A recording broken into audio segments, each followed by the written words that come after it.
They use slogans like love is love. Why do you interfere in the lives of two people? What is your answer to this?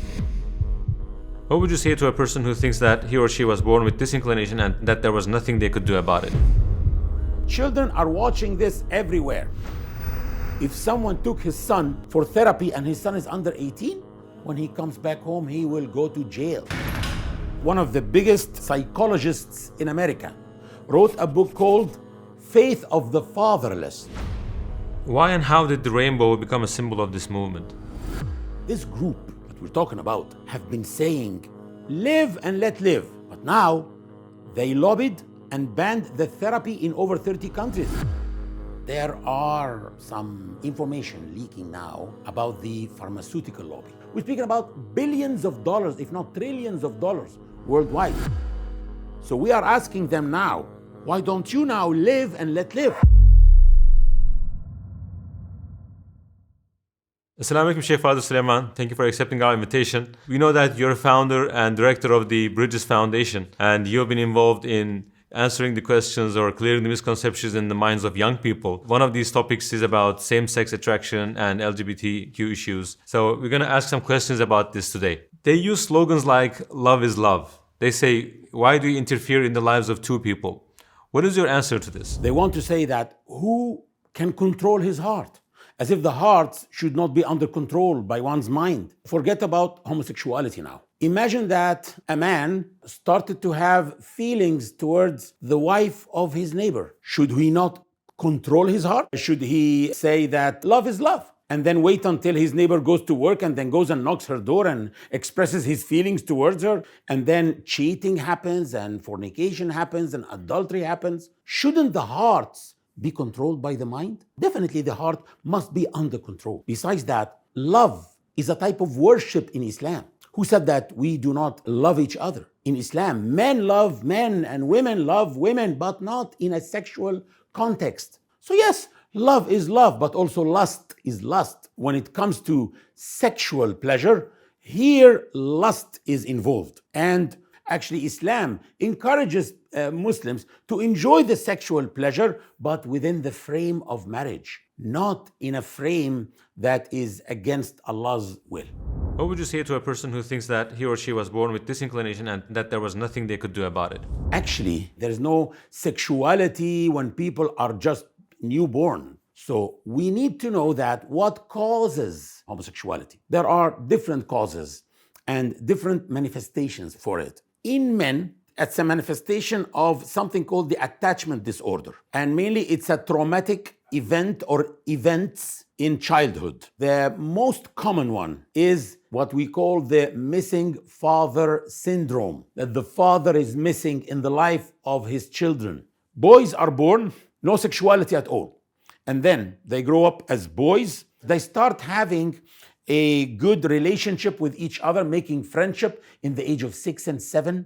And then they start having also relationship with their fathers. If the boy reaches puberty, having satisfaction with his own sex, good relationship with boys and with the father and with everyone like that, when he reaches puberty, he starts looking at relationships with the other sex. But if he reaches puberty without being satisfied with the attachment to his own sex, here he is in danger. But in case of girls, it's different, but also the father is important. When the girl sees her mother all the time crying because she hates marriage, she hates being married to that man, and then she starts hearing that also Uncle so is bad, Uncle so is bad, our neighbor did this to his wife, she will hate having a relationship with men and she will be more inclined towards girls, especially if the mother tells the bad side of the father. This is damaging the relationship, and this can cause, by the way, two things, not just same-sex attraction. It can also cause atheism. One of the biggest psychologists in America, Dr. Paul Davis, wrote a book called Faith of the Fatherless, in which he spoke about those who started atheism. Friedrich Nietzsche, Karl Marx, Thomas Hobbes, all of them had problems with their fathers or a missing father. Like, for example, Friedrich Nietzsche lost his father in the age of 4. He is the one who announced the famous announcement, God died. Paul Davis says he wasn't really announcing God died, he was announcing the death of his own father. And though he is one of the very staunch atheists, he is the one who came up with the idea of the Übermensch. Übermensch in German means the Superman, the man who can fly and can push mountains and go through buildings. This is against atheism because anything that is supernatural is against atheism. But what happened is he lost his father in the age of 4, when every father is a Superman in the eyes of his child. Dad leaves the house and comes back at night with money. He thinks his father is a Superman. He doesn't know how dad earned this money.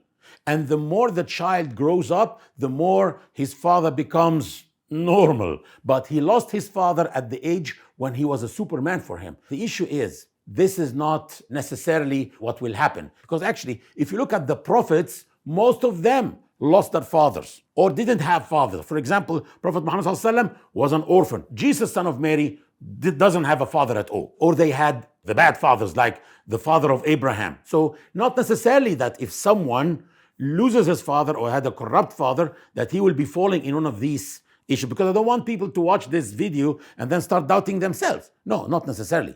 There must be a male figure who appears in the life of the children here. A grandfather, an uncle. By the way, I remember that a sister came to me lately and told me my husband died and I have 4 children and I decided not to get married for my children. I said, no, sister, get married for your children, but choose a husband who can be a substitute father. Like Prophet Muhammad ﷺ. Prophet Muhammad ﷺ was the substitute father of 13 children. And those are the children of his wives. That's why we keep telling people, when you read the seerah of the Prophet ﷺ, read it with pondering and with contemplation. So when the Prophet ﷺ was putting Al-Hasan al-Hussein on his back, and he's asking them, "Ni'mal jamal jamalukuma, what a beautiful camel you have," he wasn't wasting his time. He was teaching us what quality time means. It's a time when you are not a parent. You're not teaching or blaming or telling them what to do. It's you're a child like them speaking in their discourse. When he said, "What a beautiful camel you have," that's not a discourse of a prophet, not even a discourse of an adult, but of a 3-year-old. So the whole thing is, people have to spend time with their children at home. Yeah, I know that people work and the father has to make ends meet and he has to make money, but when he comes back home, he needs to stop sitting on his mobile phone, sending messages that are meaningless, instead of sitting with them and playing with them. Even pillow fight, anything, but be a child like them. If your children love to sit with you more than they love to sit with their friends, you succeeded. These are the causes of homosexuality, you said. Maybe just to maybe add more a little bit, like surrounding by many women in the house, for example, aunts, mothers, grandmothers, and for men or for women also maybe. Calling boys feminine names and calling girls masculine names and encouraging that in them. Some families also sometimes dress their male boys, they dress them the female dresses and think that this is good. This is not good. By the way, these things happen to many people, but it does not cause SSA. It doesn't cause it, but it can help if there's another big cause. So big causes are, as I said, missing father syndrome. He doesn't interact with them, he doesn't hug them. Hugging children is very important. Kissing children is very important. All of this is in the Sunnah of Prophet Muhammad ﷺ. There is also a perception that the LGBTQ community deserves special treatment because they have always been oppressed and persecuted in many countries. Is that really the case? As towards eternity, we need your support. We are a charity organization that aims to spread the message of Islam to the entire world in 10 languages. With your support, you can help people convert to Islam, give up harams, start praying, wear hijab, learn to read the Quran, and so on. And get your share from all these good deeds, inshallah. Donate to Towards Eternity and don't miss this golden opportunity. There is also a perception that the LGBTQ community deserves special treatment because they have always been oppressed and persecuted in many countries. Is that really the case? This group that we're talking about have been saying, live and let live. But now they lobbied and banned the therapy in over 30 countries. And in most of them, it is criminalized. If someone took his son for therapy and his son is under 18, when he comes back home, he will go to jail. Why? Because, okay, he's under 18. That's not fair. For that, People with unwanted same-sex attraction cannot find the coaching that they need to live a heterosexual life, even if they want it, even if they are adults. No one can do that anymore. They say it's harmful, we're banning it, even against people's will. They made a study, the survey, to use it in order to ban the same-sex attraction therapy to prove that it makes people suicidal. They brought a specimen of people whom the therapy has failed with them. And they asked them, did you feel suicidal after the therapy? But they did not ask them, did you feel suicidal before the therapy? Because this could have shown that maybe more or the same number had also suicidal feelings before the therapy. So the issue is, these surveys are controlled, the questions in them are designed in a way that serves a certain agenda. So we are asking them now, why don't you now live and let live?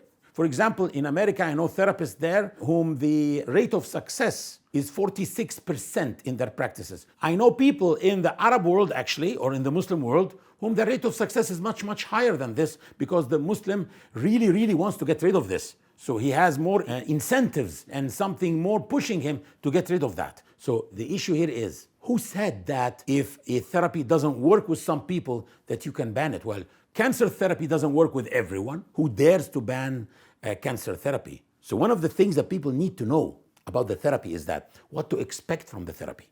Because some people think that if I go through the therapy, I'll be okay, definitely. No, not definitely. What does it mean that it worked? He can fulfill his dreams, he can get married. Who said that people with opposite sex attraction don't get attracted all the time? Well, and a person with opposite sex attraction is married and he sees attractive women. What does he do? He lowers his gaze. He decides to live a chaste life, not a life of womanizing. Same thing. Then this is considered also a success. So when we say that there are people who need this, they should be allowed to find it. And I believe that they are like that, oppressing 95% of the same-sex attracted community who want the therapy, but they can't find it anymore. When we see their influence, as you say, we cannot really make sense of it. They say that we are a minority, but they have this much power. Is there something else going behind the scenes? Definitely there is something going behind the scenes. What is it exactly? There are speculations. And there are some information leaking now about the pharmaceutical lobby. If you think about it, if someone wants to change his or her sex through transgenderism, he will need an operation, he will need hormones and pills to take for the rest of his life. Just the operation costs about $70,000 per person. So to suddenly find that it appears in the cartoon, it appears on films, children are watching this everywhere, and in the sexual education in their schools, and even in nurseries, some people reached out to them and told them that you're not necessarily a boy, you will grow up and choose, and you're not necessarily a girl, you will grow up and choose. This will increase the number of confused people, which is actually the number of prospect customers of these companies. If only one child per class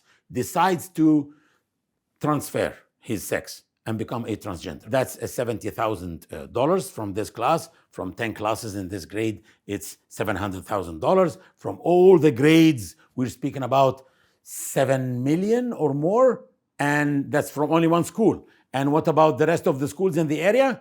This makes it 70 million. The rest of the schools in the city, this makes 700 million. We're speaking about billions of dollars, if not trillions of dollars worldwide. This is the coming business. At the same time, you ban parental discussions at home. So in some countries, the parents are afraid to talk in front of their children and say that homosexual practices is haram in Islam, because if the children go and say that in the school, they may not come back from the school, and the police may come to take the rest of the siblings. So you are preventing parental discussions. Even clergy, you find that sheikhs and imams and priests in the church are not even now allowed to speak about that. Otherwise, they will lose their status and they will be sent home.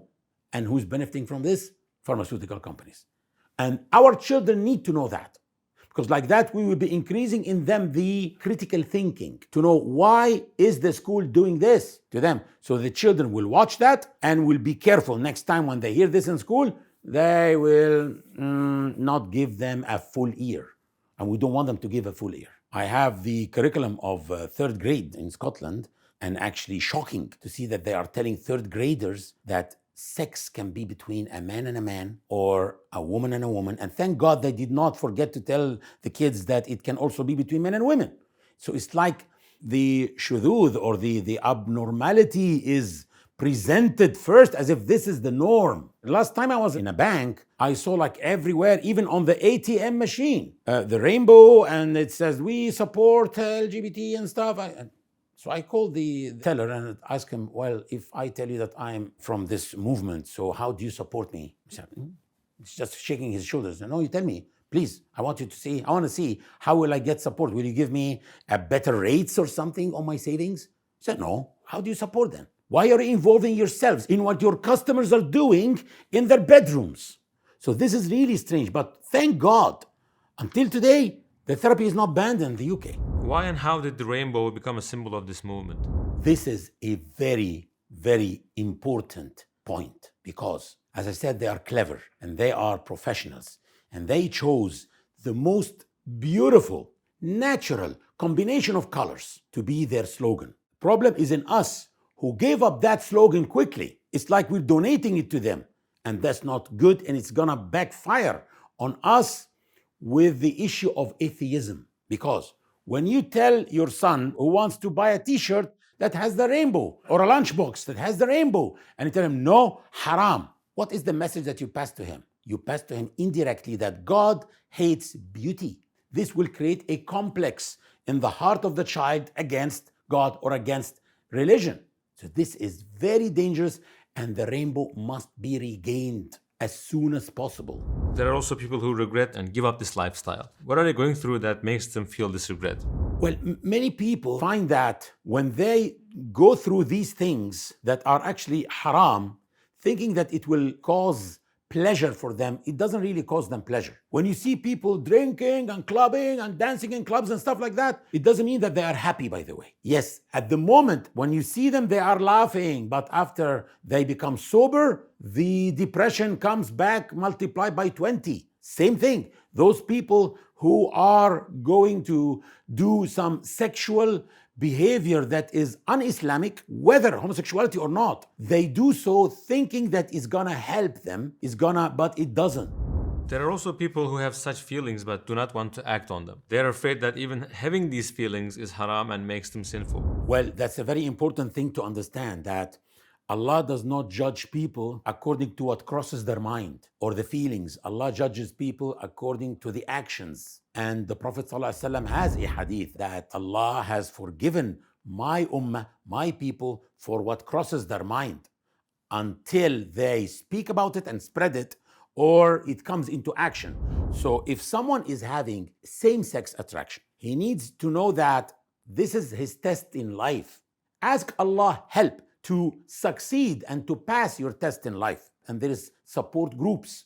So people have to understand that same-sex attraction and opposite sex attraction, which is the norm, both of them are tests, and both of them can lead people either to paradise or to hellfire. Opposite sex attraction, which is the norm, if it is acted upon outside the frame of marriage by fornicating and committing adultery, this can lead one to hellfire.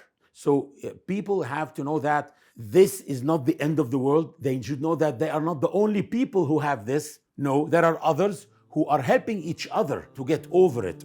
I personally know, like, two of my friends sought therapy when they were students studying in university. Today, both of them are, mashallah, grandfathers, and they are helping others. By the way, one of them is called Straight Struggle. People can search them on the internet, I can find them. Straight Struggle is a community of Muslims, actually, and there's also strong support, also a community of Muslims who are helping each other to get out of this. Sheikh Fadl Sulaiman, thank you so much for your answers and being with us.